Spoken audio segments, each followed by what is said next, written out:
እጅግ በጣም አሳዛኝ በሆነ ሁኔታ በርካታ ሰዎች አልቀዋል። ልብ ሰባሪ መሪር ሀዘን ተፈጥሯል። በዝርዝር ይቀርባል።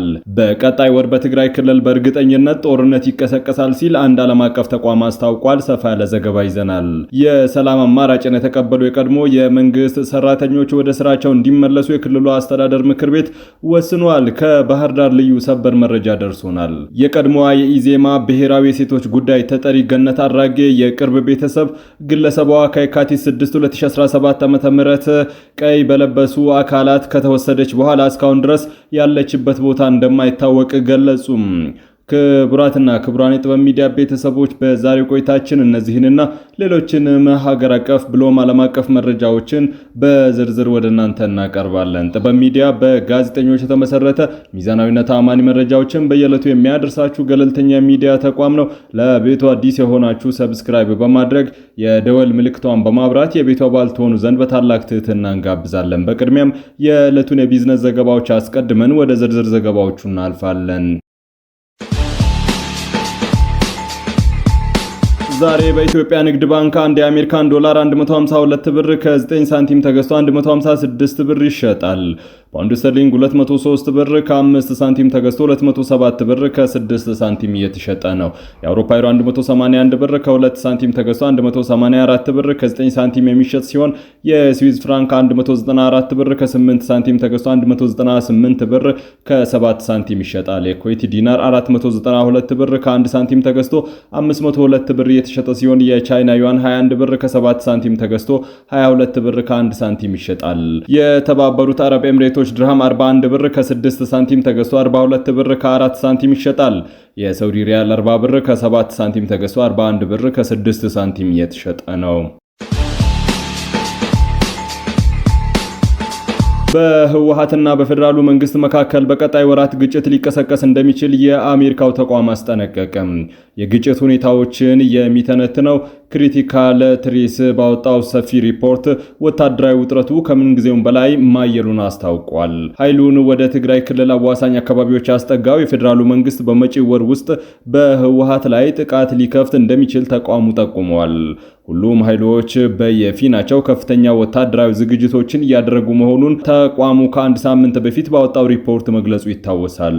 አሁን ላይ ትግራይን በሚያዋስኑ አፋርና አማራ ክልል አካባቢዎች ላይ ጦር አስጠግተው የተፋጠጡት የፌደራልና የህወሓት ኃይሎች ወደ ግጭት የመግባት እድላቸው አይቀሬ መሆኑን ተቋሙ አመላክቷል። የመጨረሻው ምዕራፍ ላይ የደረሰው ውጥረት ከፈነዳ በቀጥታም ይሁን በተዘዋዋሪ በኢትዮጵያና በኤርትራ መካከል ጦርነት ሊቀሰቀስ እንደሚችል ተቋሙ አስጠንቅቋል። ሁለቱም ሀገራት በድንበር አካባቢ ከፍተኛ ወታደራዊ ዝግጅት እያደረጉ መሆኑን የሚጠቅሰው ሪፖርቱ የኤርትራን ጦር ጨምሮ ዋናው ጦርነት ዝግጅት እየተደረገበት እንደሚገኝ ነው የተገለጸው። በዋናነትም በትግራይና አማራ እንዲሁም አፋር ክልሎች አዋሳኝ አካባቢዎች ጦሩ በከፍተኛ ሁኔታ እየተፋፋመ ሲሆን የኤርትራ ጦር ትግራይ ክልል ገብቶ ከህወሓት ታጣቂዎች ጋር በጋራ የተንቀሳቀሰ ነው ብለዋል። የኤርትራ ወታደሮች ከአዲግራት እስከ ተንቤን ድረስ ዘልቀው መግባታቸውን የአይን እማኞችን ጠቅሶ ኢትዮጵያን ኢንሳይደር መዘገቡም ይታወሳል። በኢትዮጵያና ኤርትራ መካከል ጦርነት ከተቀሰቀሰም እንደ ሳውዲ አረቢያ፣ የተባበሩት አረብ ኤምሬት ያሉ የባህረ ሰላጤው ሀገራት እንደሚገቡበት ተቋሙ በሪፖርቱ አስጠንቅቋል። እንዲሁም ከኢትዮጵያ ጋር ውጥረት ውስጥ የምትገኘው ግብጽ፣ በቀጠናው እያንዣበበች የምትገኘው እስራኤልም እጃቸውን ማስገባታቸው አይቀሬ መሆኑን አመላክቷል። 11ኛ ሰዓት ላይ የደረሰው ውጥረትን ማስቀረት ካልተቻለ እስራኤልና አረብ ኤምሬት ከኢትዮጵያ ጎን ሲሰለፉ፣ በአንጻሩ ሳውዲ አረቢያና ግብጽ ከኤርትራ ጎን ሊሰለፉ እንደሚችሉ ትንበያዎች አስቀምጠዋል። እነዚህ ሀገራት በሱዳን ጦርነት ውስጥ እጃቸውን ያስገቡ መሆናቸው ደግሞ ስጋቱን ከፍ አድርጎታል። የሱዳኑ ጦርነት በተለይም ከቅርብ ጊዜ ወዲህ ከኢትዮጵያ ጋር እየተቆራኘ መምጣቱም የሚታወስ ነው። ጠቅላይ ሚኒስትር አብይ አህመድ ለይፋው የሥራ ጉብኝት ባኩ ገብተዋል። የኢትዮጵያና አዘርባይጃን ግንኙነት እየጠነከረ መጥቷልም ተብሏል። ጠቅላይ ሚኒስትር አብይ አህመድ በሁለቱ ሀገራት መካከል ያለውን የሁለትዮሽ ግንኙነት ለማጠናከር ያለመ ይፋው የሥራ ጉብኝት ለማድረግ ሐሙስ ዕለት አዘርባይጃን መግባታቸው ተገልጿል። ጠቅላይ ሚኒስትሩና ቀዳማዊት እመቤት እንዲሁም ከከፍተኛ መንግስት ልዑካን ቡድን ጋር በመሆን ትላንት ምሽት ባኩ በሚገኘው ሂርዳ ኤልቮይ ዓለም አቀፍ አውሮፕላን ማረፊያ ማረፊያ ደርሰዋል። ጉብኝቱ የሁለትዮሽ ግንኙነቶችን ይበልጥ ቀልጣፋና ትርጉም ያለው ደረጃ ላይ ለማድረስ ያለመ እንደሆነ የተገለጸው ጠቅላይ ሚኒስትር አብይ አህመድ በባኩ በሚገኘው ሂዳር ኤልቭ ዓለም አቀፍ አውሮፕላን ማረፊያ ሲደርሱ አቀባበል የተደረገላቸው ሲሆን በአውሮፕላን ማረፊያው የክብር ዘበኛ ትርኢትም ተደርጓል። የሀገር ውስጥ የመገናኛ ብዙሃን እንደዘገቡት የአዘርባይጃን ምክትል ጠቅላይ ሚኒስትር ሳሚር ሻርቫር እና ምክትል የውጭ ጉዳይ ሚኒስትር ያልቺራቫይ ለጠቅላይ ሚኒስትር አብይ አህመድ አቀባበል ካደረጉላቸው ከፍተኛ ባለስልጣናት መካከል ይጠቀሳሉ። የአዘርባይጃኑ ፕሬዝዳንት ኢልሃም አልቫር በጥር ወር ባቀረቡት ይፋዊ ግብዣ መሰረት ነው ጉብኝቱ የተካሄደው። ይህ የጉብኝት ጥሪ የተላለፈው ጠቅላይ ሚኒስትር አብይ አህመድ የአዘርባይጃን ኤልቫር ፋውንዴሽን ምክትል ፕሬዝዳንት ከሆኑት ኤላይ ኤልቫይ ጋር በተወያዩበት ወቅት እንደነበረ ነው የተዘገበው። የሰላም አማራጮችን የተቀበሉ የቀድሞ የመንግስት ሰራተኞች ወደ ስራቸው እንዲመለሱ የክልሉ አስተዳደር ምክር ቤት ወሰነ። የአማራ ብሔራዊ ክልላዊ መንግስት መስተዳደር ምክር ቤት የሰላም አማራጮችን ተቀብለው የተመለሱ በተለያዩ የመንግስት መዋቅሮች ውስጥ ሲያገለግሉ የነበሩ የቀድሞ የመንግስት ሰራተኞች መደበኛ ስራቸውን እንዲጀምሩ ተወስኗል። ምክር ቤቱ ውሳኔውን ያስተላለፈው ስድስተኛው ዙር 5ኛ ዓመት የስራ ዘመን 8ኛ መደበኛ ስብሰባውን የካቲት 19 2018 ባካሄደበት ወቅት መሆኑን አሚኮ ዘግቧል። እንደ ዘገባው ከሆነ የክልሉ መንግስት ሰላምን ማጽናት፣ ልማትን ማረጋገጥ በሚል ታጥቀው ለሚንቀሳቀሱ አካላት በተደጋጋሚ የሰላም ጥሪ ሲያቀርብም ቆይቷል። በዚህ መሰረትም በመንግስት የሰላም ጥሪ በድርድርና በውይይት የሰላም አማራጮችን በመቀበል የተሃድሶ ስልጠና የወሰዱ የቀድሞ የመንግስት ሰራተኞች ወደ ስራቸው እንዲመለሱ ተወስኗል። ከአማራ ክልል ርዕሰ መስተዳደር ጽህፈት ቤት የተገኘው መረጃ እንደሚያመላክተው የክልሉ መንግስት በቀጣይ ልዩነቶችን በሰለጠነ መንገድ በመፍታት ረገድ ያለውን ቁርጠኝነት አጠናክሮ እንደሚቀጥል ገልጿል። የአማራ ክልል መንግስት ኮሚኒኬሽን በቅርቡ ከአማራ ፋኖ ህዝባዊ ድርጅት አፋድ የሰላም ስምምነት ማድረጉን ማስታወቁ ይታወሳል። ስምምነቱ የተፈረመው በክልሉ ርዕሰ መስተዳደር አረጋ ከበደና በአፋድ ተወካይ ካፕቴን ማስረሻ ሰጤ መካከል ሲሆን በሂደቱም የአፍሪካ ህብረትና ኢጋድ በአደራዳሪነት መሳተፋቸው ተገልጾ ነበር። የክልሉ መንግስት ስምምነቱ ለቀጣይ የህዝብ ሰላም እፎይታ መሰረት የሚጥል ነው ሲል ቢገልጽም በሌሎች የፋኖ አደረጃጀቶች በኩል ግን ስምምነቱ የግለሰቦች እንጂ ድርጅቱን አይወክልም የሚሉ ተቃውሞዎች ሲነሱ መቆየታቸው ይታወሳል። የቀድሞዋ የኢዜማ ብሔራዊ የሴቶች ጉዳይ ተጠሪ ገነት አራጌ የቅርብ ቤተሰብ ግለሰቧ የካቲት 6 2017 ዓ.ም ቀይ በለበሱ አካላት ከተወሰደች በኋላ እስከዚህ ሰዓት ድረስ ያለችበት ቦታ እንደማይታወቅ ገለጹ። የግለሰቧ የቅርብ ቤተሰብ እንደገለጹት ገነት አራጌ በወቅቱ 6 ኪሎ አካባቢ በሚገኝ የጓደኛዋ መኖሪያ ቤት ነበረች።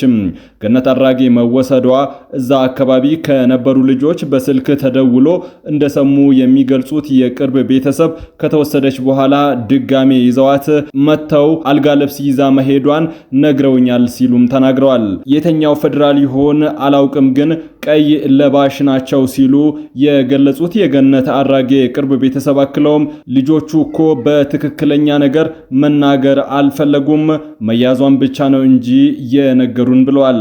ስልካቸውንም ዘጉብን፣ የት እንዳሉ ራሱ ማወቅ አልቻልንም፣ ሄጄ በትክክል እንዳልጠይቃቸው ቤቱ ምን አይነት እንደሆነም አላውቅም፣ እነዛ ልጆች ደግሞ እኛ እዚህ አካባቢ የነበርነን ልንነግሮት ነው እንጂ ምንም የምናውቀው ነገር የለም ብለውኛልም ብለዋል። አሁን ላይ ግለሰቧ የት እንዳለች እንደማያውቁ የጠቆሙት ቤተሰቧም የኢትዮጵያ ሰብአዊ መብቶች ኮሚሽን ሄደው ያለውን ነገር ማመልከታቸውን ገልጸዋል። ሆኖም ከነሱ በኩል ቢሆን ያገኙት ምላሽ በሚዲያ ሰምተናል የሚል መሆኑን ድጋሚ በስድስተኛ ወር ሄደው ቢጠይቁ እኛ የተቻለንን እየሞከርን ነው የሚል ምላሽ እንደተሰጣቸው አስታውቋል። ጉዳዩን በተመለከተም ምላሽ የሰጡት የኢትዮጵያ ሰብአዊ መብት ኮሚሽን የሰመኩ ዋና ኮሚሽነር ብርሃኑ አዴሎ ስለ ጉዳዩ የደረሰን ነገር የለም፣ አጣርተን እናሳውቃለን ሲሉ ገልጸዋል።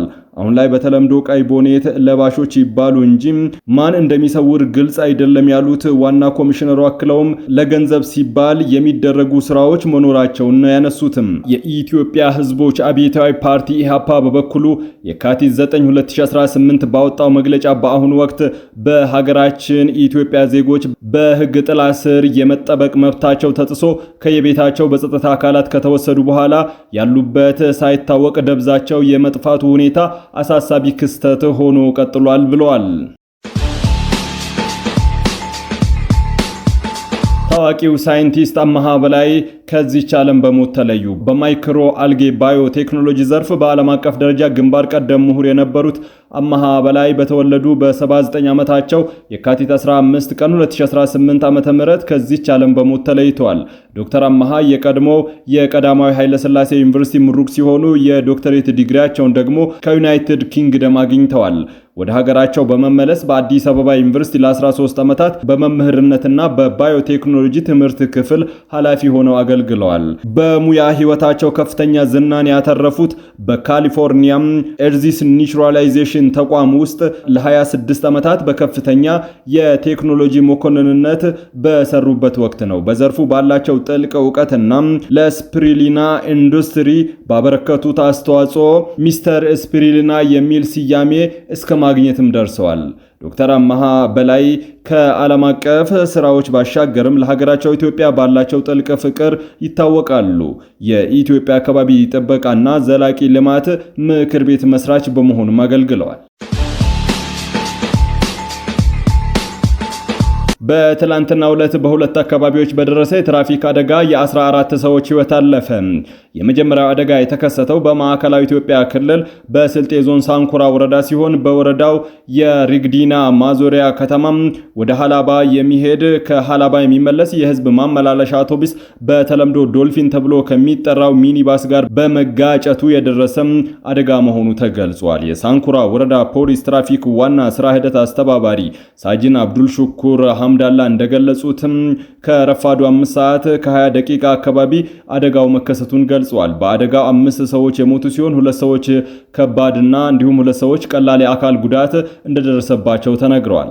አክሎም በትራፊክ አደጋው ጉዳት የደረሰባቸው ሰዎች በአቅራቢያው በሚገኙ የጤና ተቋማት ሕክምና ክትትል የተደረገላቸው መሆኑን አስረድተዋል።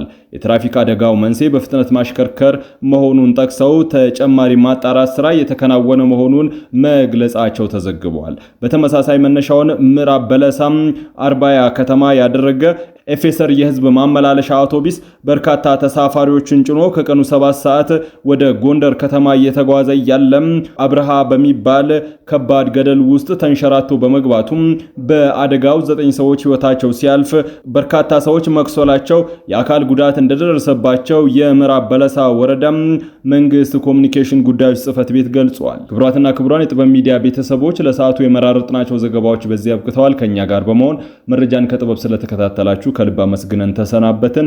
ለቤቱ አዲስ የሆናችሁ ሰብስክራይብ በማድረግ የደወል ምልክቷን በማብራት የቤቱ አባል ትሆኑ ዘንድ በታላቅ ትህትና እንጋብዛለን። ሰላም።